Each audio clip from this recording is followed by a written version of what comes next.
सब बड़ा बडेरा वो जी, सब लोग लगाया वो जी, ठाकरिया ने समझा वो जी।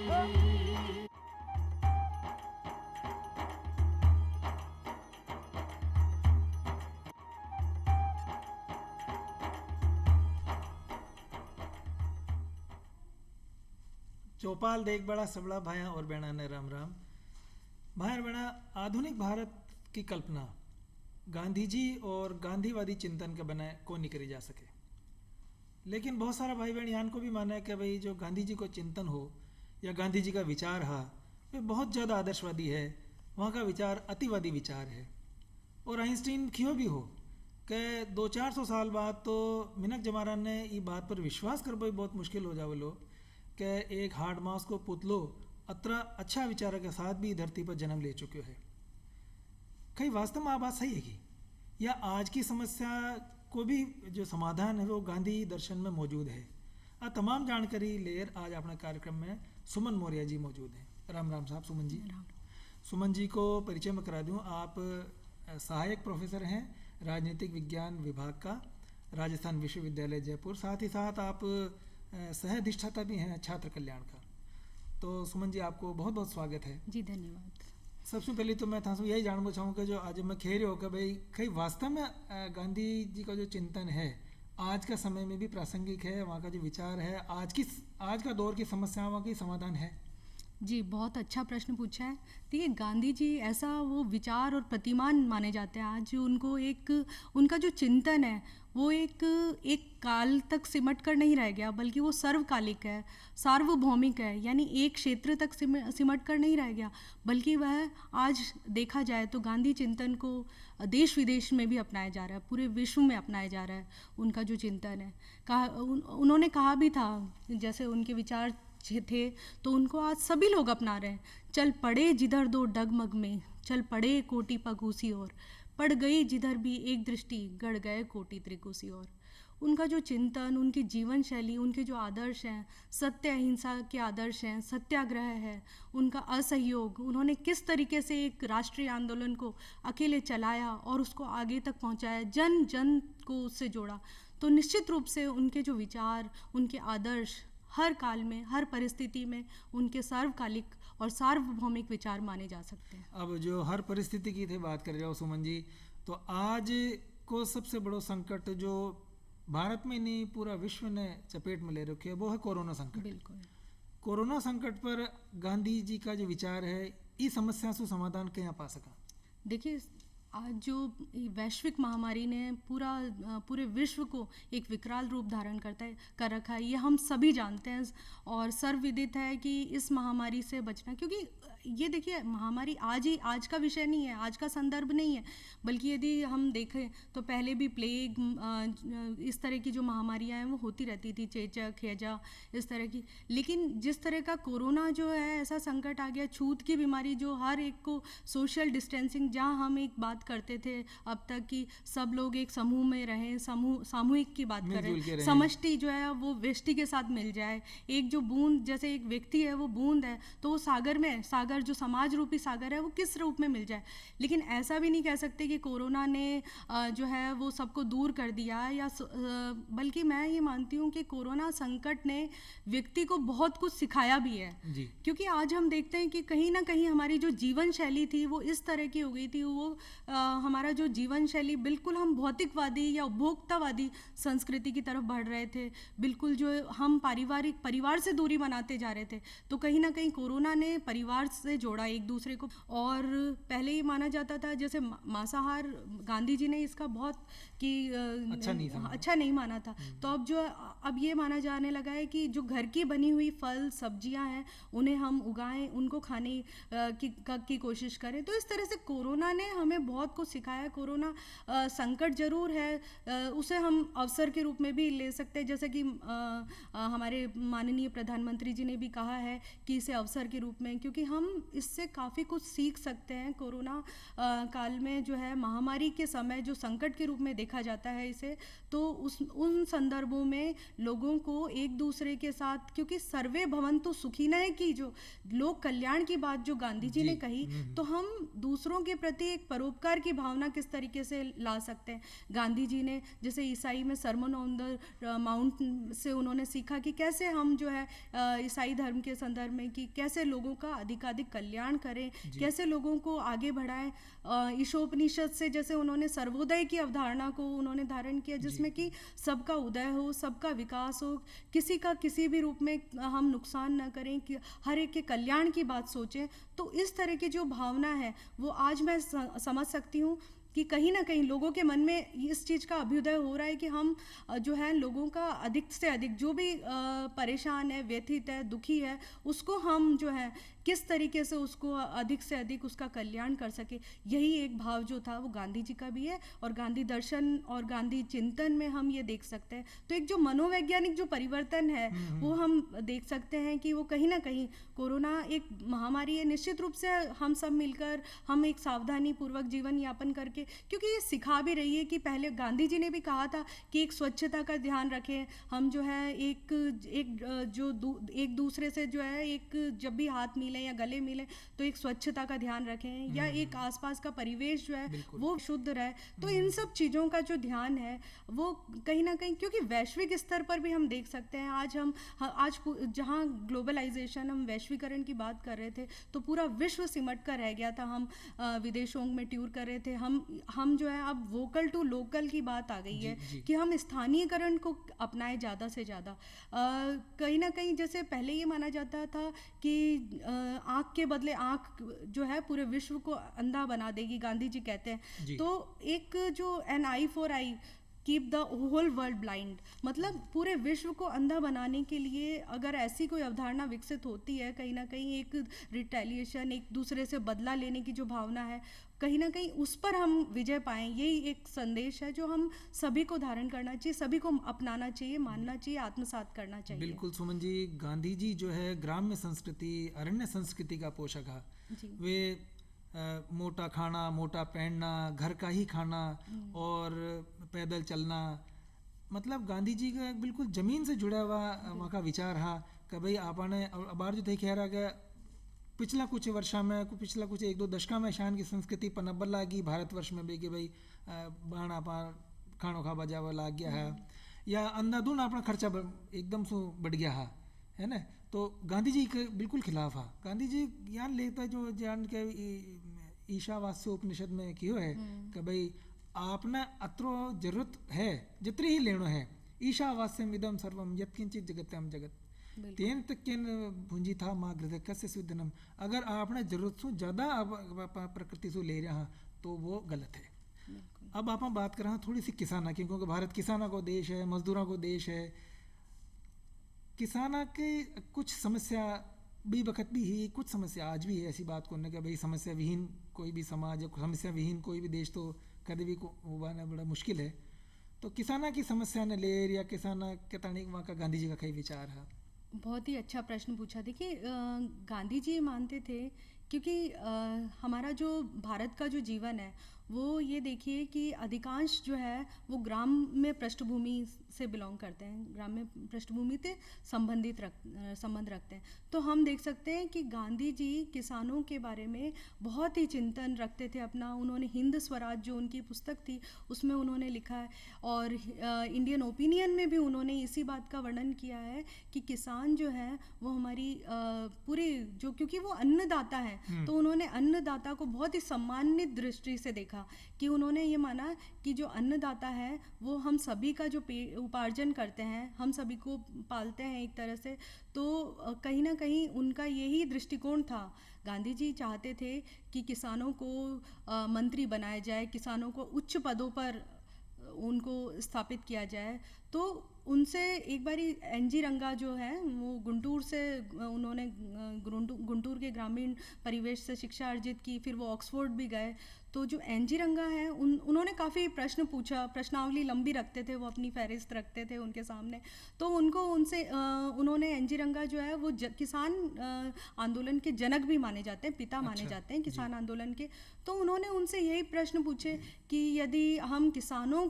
यदि हम आगे नहीं बढ़ाएंगे, किसानों को मंत्री पद नहीं प्रदान करेंगे, किसानों को केवल एक अपनी भूमि और जोत तक ही समेट कर रह जाएंगे, केवल किसान जो है वो केवल खेती करेगा, किसान अपने अन्नोपार्जन करेगा, लेकिन उसको किसी उच्च पद पर आसीन नहीं करेंगे, तो कहीं ना कहीं वो स्थितियां उत्पन्न हो जाएंगी कि किसानों का शोषण होना शुरू होगा। तो ये बात उन्होंने महसूस की। उन्होंने कहा कि कहीं ना कहीं जो सोवियत संघ में जो स्थितियां उत्पन्न हुई, किसानों की भूमि को सार्वजनिक कर दिया गया, जिससे किसान केवल और केवल एक मजदूर बन के रह जाएगा, केवल एक काम करने वाला बन के रह जाएगा। तो ये बात उन्होंने जो है गांधी जी के सामने रखी। तो गांधी जी ने भी इस चीज़ को महसूस किया। फिर उन्होंने 1929 में और फिर 1944 में, और जो अपनी प्रार्थना सभा में भी, जब 1944 की जो प्रार्थना सभा थी उसमें भी उन्होंने संबोधित करते हुए यही कहा कि जैसे सरदार पटेल हैं या नेहरू जी हैं, तो उन्होंने यही महसूस किया कि इनको भी जैसे खेती के बारे में जानकारी होनी चाहिए, और कहीं ना कहीं किसानों के हितों के बारे में भी हमें बात करनी चाहिए। क्योंकि अगर अन्नदाता यदि हमारा जो भूखा रहेगा, या अन्नदाता को यदि जो ज़रूरत की सामग्री उपलब्ध नहीं हो पाएगी, तो ये जो है हमारे लिए सबसे बड़ी चुनौती है। कोई भी सरकार या कोई भी अगर जो आधी आबादी की अगर हम रक्षा नहीं कर पाए, हमारे जो खेती करने वाले किसानों को, पेट पालने वाले जो कृषक हैं, उनको यदि हम कुछ ना दे पाएँ, तो ये हमारे लिए बड़ा ही प्रश्न चिन्ह होगा हमारे लिए। तो इस बात पर फिर आगे चलकर फिर किसानों के संबंध में कई योजनाएं बनी, कई नीतियां भी बनी। तो जैसा कि अभी हम देख भी सकते हैं कि किसानों को न्यूनतम समर्थन मूल्य मिले और उनको उपज का जो है उचित दाम मिले। आप 11 सूत्री जो कार्यक्रम जो मांगे रखी गई थी लॉर्ड इरविन के सामने, तो उसमें भी उन्होंने यही बात रखी थी कि जो किसान हैं उनको अपनी उपज का हिस्सा मिले, पूरा मिले। हाँ, उनको अपनी उपज का हिस्सा मिले। और इसी कारण उन्होंने सबका, जो किसान है, किसान वर्ग है, क्योंकि वो दिन रात मेहनत करते हैं, वर्षा पर निर्भर करती है उनकी खेती। एक तरह से खेती एक जुआ हो जाती है। वो पूरा अपनी खेती को एक जैसे बच्चे शिशु की जैसे रक्षा करते हैं, वैसे वो अपने जो फसल का पूरा ध्यान रखते हैं, दिन रात एक करते हैं उसके लिए। तो निश्चित रूप से किसानों की भी उसी रूप में रक्षा की जानी चाहिए। अब सुमन जी तथा की बातचीत में आधी आबादी की बात कर रहे हैं, तो आधी आबादी सुमन ध्यान होगा कि भाई महिलाओं पर भी थोड़ी बात करें। आप महिलाओं की स्थिति ने बहुत सारे किताबों में, अखबारों में देखता रहे। वहाँ महिलाओं के बारे में गांधी जी अगर आज की समस्या के संदर्भ में बात करें, तो गांधी जी किस प्रकार से समाधान बताता? देखो, गांधी जी महिलाओं के प्रति बहुत ही एक संवेदनशील रुख रखते आए हैं शुरू से। उन्होंने उनका ये मानना था कि कस्तूरबा को भी उन्होंने बहुत ये माना कि अपने साथ कंधे से कंधा मिलाकर आगे बढ़ाया। हर आंदोलन में अपनी सहकर्मी और सहधर्मिणी के रूप में उनको आगे बढ़ाया। तो वो उनको बा बुलाया करते थे। और अगर देखा जाए तो कस्तूरबा और गांधी जी की जो उम्र भी लगभग बराबर थी। दोनों का ही जन्म 1869 में हुआ था। तो वो थोड़े से कुछ महीने बड़ी थी कस्तूरबा। अच्छा। और तो उनका ये मानना था कि अगर महिलाएं जो है आधी आबादी को अगर हम साथ लेकर आगे नहीं बढ़ पाए, तो कोई भी जो राष्ट्र है वो विकास नहीं कर सकता। इसलिए उन्होंने जितनी भी कुरीतियाँ थी महिलाओं से संबंधित, चाहे वो पर्दा प्रथा है या दहेज प्रथा है या उनको जैसे सती प्रथा, पति के देहांत के बाद उनको जिंदा जला दिया जाता था, तो इन कुरीतियों का उन्होंने प्रखर विरोध किया। उस समय तत्कालीन समय में उन्होंने आवाज़ उठाई कि जब विधुर जो अगर पत्नी की अगर मृत्यु हो जाती है तो उसकी शादी हो सकती है, तो क्यों ना विधवा विवाह भी क्यों ना होना चाहिए, क्योंकि उसको यदि जिंदा जला दिया जाएगा तो वो तो अपनी पूरा उसका जीवन समाप्त कर रहे हो आप एक तरह से। तो उन्होंने जो है महिलाओं को शिक्षा पर बहुत ज़्यादा बल दिया। वो चाहते थे कि महिलाएं भी शिक्षित बने, और यहाँ तक कि उन्होंने यह भी बात कही कि महिलाओं को प्रशासन में भी आगे आना चाहिए। और जहाँ तक हो सकता है सभी आंदोलन, सविनय अवज्ञा आंदोलन यदि हम देखें तो उसमें जो मुख्य धारा, क्योंकि सभी जितने भी प्रमुख जो थे स्वतंत्रता सेनानी थे उस समय के, सभी जेल में बंदी हो गए थे। तो उस समय जितना मोर्चा था महिलाओं ने अधिकांश मोर्चा संभाला। दांडी मार्च में देखिए तो महिलाओं ने कदम से कदम बढ़ाकर पुरुषों का साथ दिया बिल्कुल। तो उनके जितने भी आंदोलन थे, फिर उन्होंने सुचेता कृपलानी है या सरोजनी नायडू है, मेडलिन है, उनको सबको आगे बढ़ाया, उनको अपने साथ लेकर आगे बढ़े। और किसी भी तरह की उनका ये मानना था कि जो हमारा राष्ट्र जो है वो तभी उन्नति कर सकता है जब महिलाएं भी जो प्रमुख रूप से भागीदारी निभाएं और वो भी आगे राष्ट्र के निर्माण में अपना भूमिका अदा करें। तो उनके बहुत ही तत्कालीन समय में, क्योंकि इस तरह के जो क्रांतिकारी विचार होने बहुत बड़ी बात है, तो एक जो महिलाओं को आगे बढ़ाने की, महिलाओं को साथ रखने की जो बात है वो उस तत्कालीन समय में गांधी जी ने कही। और आज देख सकते हैं कि महिलाएं जो हैं वो हर क्षेत्र में आगे बढ़ रही है। तो कहीं ना कहीं हमारे जो इस तरह के जो राष्ट्र प्रेम और उसकी तरह से रखते थे, जो एक अपना एक विचार रखते थे, तो उनका बहुत बड़ा योगदान रहा है, उस रूप में देख सकते हैं। सुमन जी, भारतीय शिक्षा नीति की बात करी। शिक्षा नीति में बहुत सारी बहस भी होती रहे, बहुत बार लोग आयान खे के साहब MA BA या स्नातक के बाद उन्हें कुछ आवे ही कौन है, नौकरी ढूंढ तो रहे, उन्हें कुछ अक्षर ज्ञान के अलावा कुछ ज़्यादा ज्ञान कौन है। तकनीकी शिक्षा ने तो फिर भी थोड़ा बहुत सीख जावे है, और बच्चा में साफ संस्कार की कमी देखी जा रही है। बच्चा बड़ा को आदर कौन करे है, बच्चा माँ बाप को आदर कौन करे है। तो शिक्षा नीति पर गांधी जी की तरह सोचता है। आज जो अत्र कुछ जगह देखने ने मिले है, तो वहाँ की जो समाधान है गांधी दर्शन में क्या मिल सके। देखिए, शिक्षा नीति उन्होंने कहा कि कोरा अक्षर ज्ञान या कोरा सांख्यिकी ज्ञान जो है वो शिक्षा नीति का आधार नहीं होना चाहिए। उन्होंने अपनी शिक्षा नीति, मतलब एक तरह से उनका जो संपूर्ण दर्शन है बहुत ही सरल शब्दावली में और बहुत ही एक आचरण में ढालने वाली शिक्षा उन्होंने माना कि एक होनी चाहिए, कि एक चरित्र निर्माण जो करे शिक्षा, जो है व्यक्तित्व का निर्माण करे, चहुमुखी विकास करे बालक का। तो उन्होंने प्रारंभिक स्तर पर जो शिक्षा है वो इस तरह की मौखिक शिक्षा पर बल दिया उन्होंने। कि किसी तरह का अक्षर ज्ञान की आवश्यकता नहीं है। जब प्रारंभिक स्तर पर जब बच्चा छोटा है तो उसको भूगोल और उसको एक हस्तकलाओं का भी ज्ञान दिया जाना चाहिए। उसको बहुत एक अपना जो लेवल है उसके आधार पर, जो स्तर है उसके आधार पर क्रमबद्ध रूप से, एक श्रृंखलाबद्ध रूप से शिक्षा की योजना उन्होंने निर्धारित की, जिसमें उन्होंने प्राथमिक और माध्यमिक शिक्षा के संदर्भ में भी उन्होंने बुनियादी शिक्षा की बात की। कि उन्होंने ये माना कि शिक्षा जो है ऐसी होनी चाहिए कि व्यक्ति का जो विकास, चहुमुखी विकास करे, ना कि उसे एक कूप मंडूक बना दे, उसे एक किसी वाटर टाइप कंपार्टमेंट या एक बंद उसमें रख दे, कुएं के मेंढक की तरह ना बना दे। उसमें सोचने समझने, एक आचरण की जो एक कुशलता है वो निर्मित करे।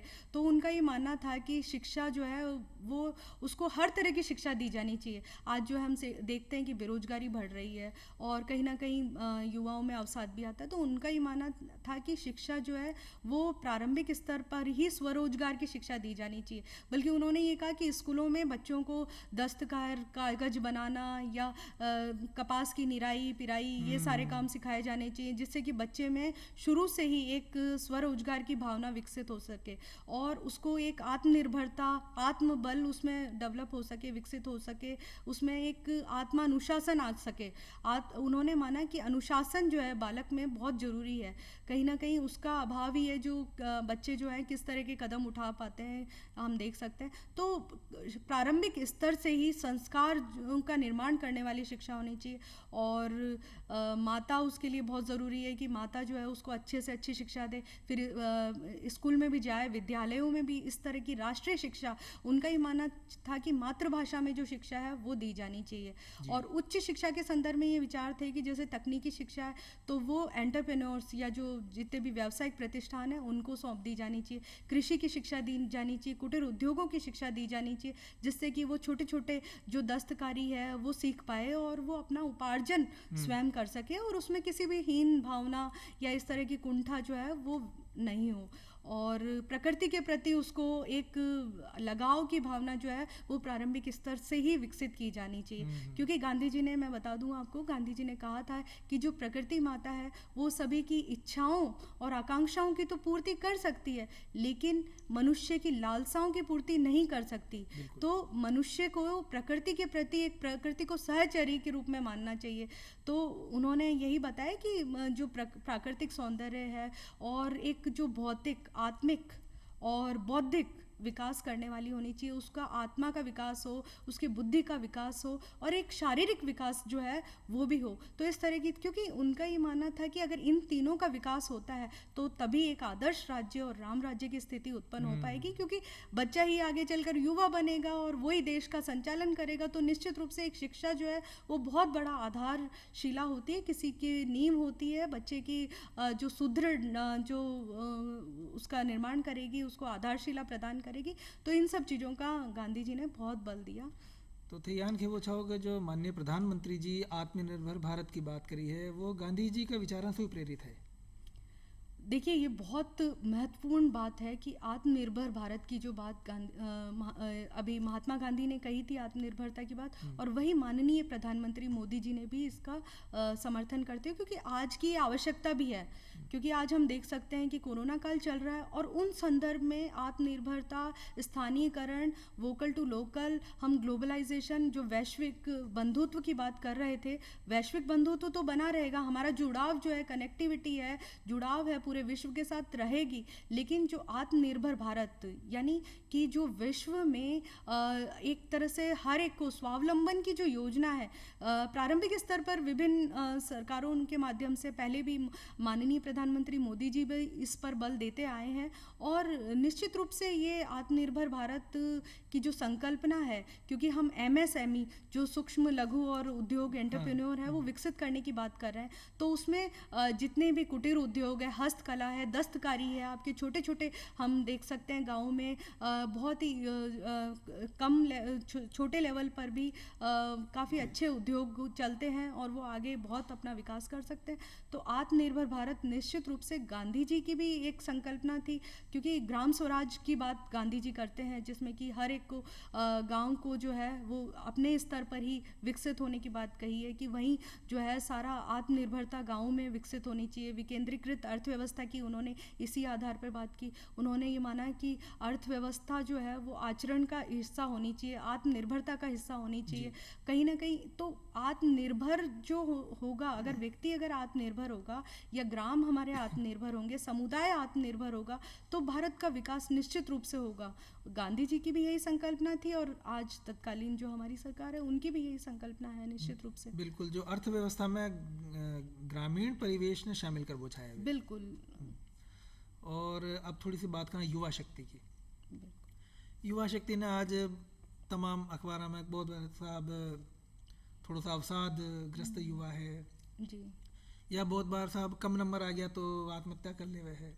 अशान की स्थिति में गांधी जी का विचार कितना प्रासंगिक है? देखिए, गांधी जी जो थे वो व्यक्ति प्रधान मानते थे, कि वो व्यक्ति को राज्य से अधिक महत्व देते थे। और बल्कि मैं ये कहना चाहूँगी कि राज्य को अनावश्यक बुराई मानते थे, कि राज्य जो है उसकी कोई आवश्यकता नहीं रहेगी, क्योंकि व्यक्ति जो है जैसे समुद्र है, समुद्र में हर बूंद का जो है अपना महत्व होता है, उसी तरह से एक समाज या समुदाय या राष्ट्र या विश्व के लिए हर व्यक्ति अपने आप में महत्वपूर्ण है। उन स्थितियों में यदि कोई व्यक्ति या युवा, हम ये माने कि वो किसी परिवेश के कारण, तत्कालीन स्थितियों के कारण यदि परिवेश अपना देखते हुए अवसाद या कुंठित होता है, या अपने आप को बहुत ही असहाय मानता है, एकाकी मानता है, अकेलापन मानता है, तो यह कहीं ना कहीं मानते हैं कि समाज की भी एक महत्वपूर्ण भूमिका है, उसके परिवेश की बहुत महत्वपूर्ण भूमिका है, उसके स्कूल की, जहाँ विद्यालय शिक्षा अर्जित कर रहा है, उसकी बहुत महत्वपूर्ण भूमिका है, संस्कारों की बहुत महत्वपूर्ण भूमिका है। तो हमें जो है वो व्यक्ति जो युवा है, आज हम अखबारों में नित्य प्रतिदिन देख रहे हैं कि वो अवसादग्रस्त हो रहा है। तो मुझे ये लगता है कि क्योंकि गांधी जी भी जोर देते थे कि हर व्यक्ति जो है वो महत्वपूर्ण है, और किसी भी तरह का, क्योंकि युवा जो है वो राष्ट्र का निर्माण करेगा, और यदि वो इस तरह का कुंठाग्रस्त होकर इस तरह के कदम उठाएगा तो कौन राष्ट्र का निर्माण करने में सक्षम होगा। तो उस तरीके से हम देख सकते हैं कि युवाओं को एक अपनी लक्ष्य रखना चाहिए, है ना, हार जाएगा अगर व्यक्ति तो लड़ेगा नहीं तो वो हारेगा, तो हारा वही जो लड़ा ही नहीं। तो देखना चाहिए, जीवन का एक अपना लक्ष्य स्थापित करें, छोटे छोटे लक्ष्य रखें, नहीं भी पूरे हो रहे तो क्या है, सीखने को तो मिल रहा है, ये मानना चाहिए। जो युवाओं को गांधी जी ने भी यही संदेश दिया कि हर जो परिस्थिति है वो कहीं ना कहीं हमें कुछ सिखाती है, हमें जो है उन्हीं परिस्थितियों से आगे बढ़कर, क्योंकि हिंद स्वराज या उन्होंने जो अपना माई एक्सपेरिमेंट्स विद ट्रूथ उन्होंने लिखी, उसमें उन्होंने बताया अपनी जितनी भी उनके जीवन के जो उन्होंने प्रसंग बताए कि मेरे जीवन में ऐसे, उन्होंने सत्य और अहिंसा का मार्ग अपनाया। सत्य, हमेशा सत्य बोला, पहले अपने आप पर कि मुझे नमक छोड़ना है तो मैं पहले खुद पर लागू करूं, मुझे चीनी छोड़नी है तो पहले मैं खुद पर लागू करूं। तो उन्होंने इस तरीके से एक युवाओं को संदेश दिया कि आप जो है अगर गलती भी हो तो उसे स्वीकार कीजिए, अगर इंसान यदि गलती करता है तो उसे कहीं ना कहीं स्वीकार करके और अपने आप में सुधार करते हुए आगे बढ़े। जी, अब चलते चलते थोड़ी सी बात अपना स्वच्छता की, क्योंकि कोरोना संकट में स्वच्छता बहुत महत्वपूर्ण है और गांधी जी स्वच्छता पर बहुत ज़्यादा आग्रह किया करता, कटे भी जाता अपनी बात रखवा के पहले आसपास की सफाई कराया करता। तो थोड़ी सी स्वच्छता का था का माध्यम से थमा का भाई बहन संदेश भी हो जाओ लोग। बिल्कुल, देखिए गांधी जी ने स्वतंत्रता से भी अधिक स्वच्छता पर महत्व दिया। बिल्कुल। और यही कारण है कि जो 2 अक्टूबर 2014 से स्वच्छ भारत अभियान माननीय प्रधानमंत्री जी का स्वप्न भी है, और निर्मल भारत अभियान की भी उन्होंने बात की ग्रामीण परिवेश के संदर्भ में। तो स्वच्छता पर गांधी जी ने ये माना कि यदि गंदे पाँव से मेरे मनोमस्तिष्क में कोई प्रवेश नहीं कर सकता, यानी उनका सीधा इशारा यही था कि स्वच्छता पर बल दिया जाना चाहिए। और हर व्यक्ति जो है वो स्वच्छता की बात तो उन्होंने मानी कि स्वच्छ, यदि हम गांव मोहल्ले शहर यदि स्वच्छ रखेंगे तो हमारा पूरा परिवेश स्वच्छ रहेगा, और स्वच्छ परिवेश में ही कहीं ना कहीं स्वच्छ मस्तिष्क का निर्माण होगा। उन्होंने केवल बाहरी जो स्वच्छता की ही बात नहीं कही, लेकिन उन्होंने मन मस्तिष्क और आंतरिक स्वच्छता की भी उन्होंने उस पर भी उतना ही बल दिया। तो वे जो सभी जितने भी पूंजीपति थे उनको भी यही कहते थे कि आप जो है जितने भी है इस तरह के काम करें जिससे कि क्योंकि उनका जो न्यासीता का सिद्धांत है या ट्रस्टीशिप का सिद्धांत है, जिसे प्रन्यास का भी सिद्धांत कहते हैं, तो ईशोपनिषद में भी यही कहा है कि अपने जो परिग्रह कम से कम करें और दुनिया की भलाई में ज़्यादा लगाएं। तो स्वच्छता के लिए काम करें, नदियों की आज सफाई की बात की जा रही है, तो यदि स्वच्छ नदियां रहेंगी, हमें स्वच्छ जल पीने को मिलेगा, तो हमारा मनोमस्तिष्क भी स्वच्छ रहेगा और हमारी आंतरिक स्वच्छता जो है वो भी कायम होगी। तो उन्होंने स्वतंत्रता से भी अधिक स्वच्छता पर बल दिया। बिल्कुल सुमन जी था की बात सुमन, एक बात बहुत बढ़िया लगी कि भाई स्वच्छता जो है मन की स्वच्छता भी बहुत आवश्यक है। बिल्कुल सुमन जी थेमा का कार्यक्रम पधारा, बहुत बढ़िया जानकारी दी थी, घना घना धन्यवाद। और चौपाल भगत पूरा हो रहे हो, लेवा इजाजत, राम राम साहब।